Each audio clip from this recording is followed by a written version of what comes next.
What is going on, everybody, and welcome back to another episode of the Neon Spotlight. This is a segment on my channel where I go back through Neon Production Company's entire filmography from the first film they released all the way until whenever I get caught up. And to be quite honest with you guys, I wasn't super excited to watch this movie today because it's directed by Harmony Korine, and I haven't seen a ton of Harmony Korine's work, but everything I've been exposed to, whether it's full-length feature films or just like brief snippets from his movies, I'm just not really a big fan of what he's setting out to accomplish. I don't find his work to be very substantive.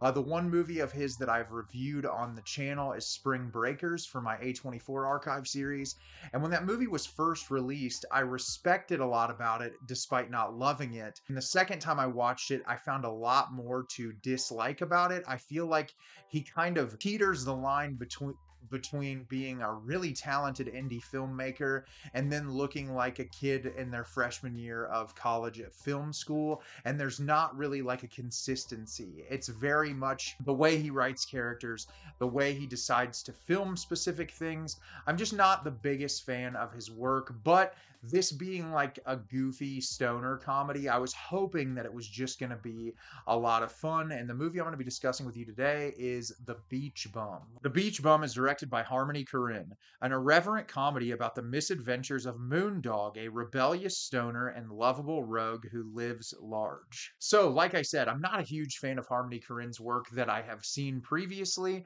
and so I wasn't super excited to watch this movie. And what I will say is I absolutely hated this. I thought it was a miserable slog to get through. This is everything that I cannot stand about Harmony Korine as a filmmaker. And also, like, for being supposedly like a goofy stoner comedy, it's not funny. I can't stand this Matthew McConaughey persona. I know there is a lot of people that really like enjoy and appreciate it. I find it to be grating and irritating. Like, there's nothing about it that I find charming or interesting or engaging. And I feel like in an hour and a half movie, you don't get any growth or development or anything interesting from this character. They're essentially in the same place they were when they started, just with variables being changed about their situation.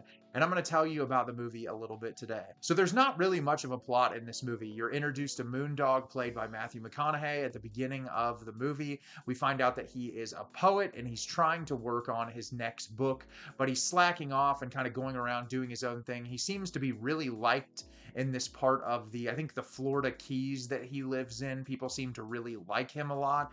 And he gets a call from Minnie, played by Isla Fisher, who is his wife. Their daughter is going to be married. He hasn't been home for a very long time, but she wants him to be home for the wedding. And we find out Minnie is who has all the money in their relationship. She's very wealthy. She makes all of the money. And the two of them are both having their own affairs. She is seeing Lingerie, played by Snoop Dogg, and Moondog's just kind of having various affairs where he's at, but he seems to genuinely still love his wife, and he goes back home for the wedding, and she's really kind of pushing him to get to writing his book. And something happens between the two of them, and what ends up happening is Moondog finds out that he is not going to have any access to wealth, to his family's wealth, or the house until he finishes his book.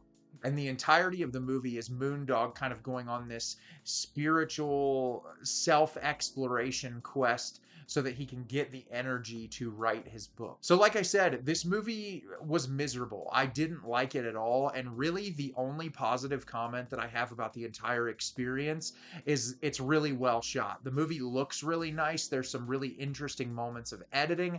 I don't think it's as well shot as Spring Breakers. Whoever Harmony Korine's cinematographer for that movie was, did a really phenomenal job at creating some shots that are still seared in my brain despite not appreciating that movie very much.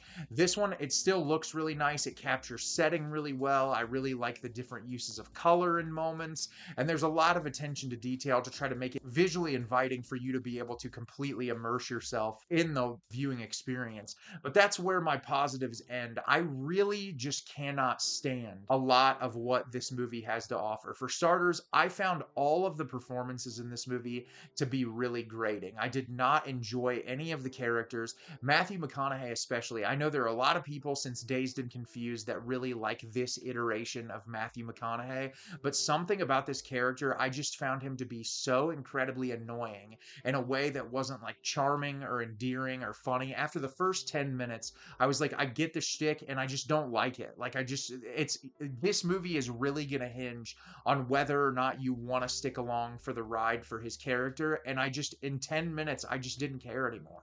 I just found him to be so incredibly irritating. I thought Isla Fisher did an okay job. Her character's not in the movie really long enough for you to get much out of her performance. Snoop Dogg's just kind of there. They add Jimmy Buffett into this movie. Jonah Hill shows up for a brief amount of time. There are a ton of little cameos, and I wasn't really like enthralled by any of the performances enough to give a shit about where this movie was going. As far as like substantive ideas, obviously Harmony Korine is trying to put you in this character's situation to show like their journey of self-discovery to write their next poetry book, but they don't learn anything. They're essentially in the same spot at the end of the movie as they were at the beginning.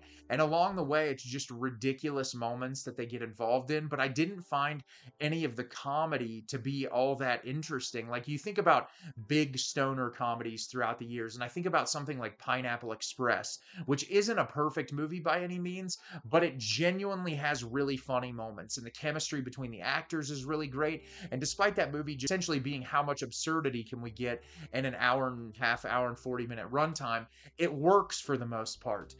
This film in particular, I felt like all the humor was trying so hard to get a laugh out of you, and a lot of the dialogue, it felt like it was like takes that should have been thrown out in the editing room. Like, the dialogue was really unnatural. The interaction between the actors just felt like it wasn't their best take. And I've heard Harmony Korine likes to do a lot of things unscripted just to see what he can get out of the actors.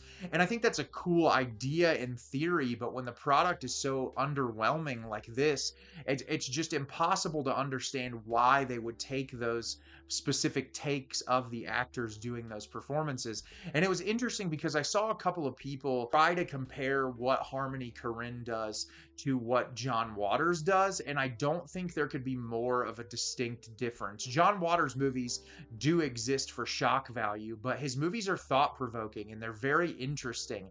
And even something like Pink Flamingos and like its creation and why it exists, and a lot of questions characters ask, despite that movie being a ton of gross out and visceral reaction because John Waters, being a gay man, saying that like people perceived him as just filthy and disgusting, and he was going to utilize his work to say, if you see me that way, here you go. So you have that going on underneath the surface. Despite a lot of the interactions with characters, there's so much more I can get out of watching a John Waters movie than I can out of a Harmony Korine film. Even with like Spring Breakers, there were some interesting ideas introduced in that movie that weren't ever fully explored. And in this movie, I feel like you could take a lot of what you're trying to build up about this character and create a narrative that's interesting enough to stay hooked on the screen.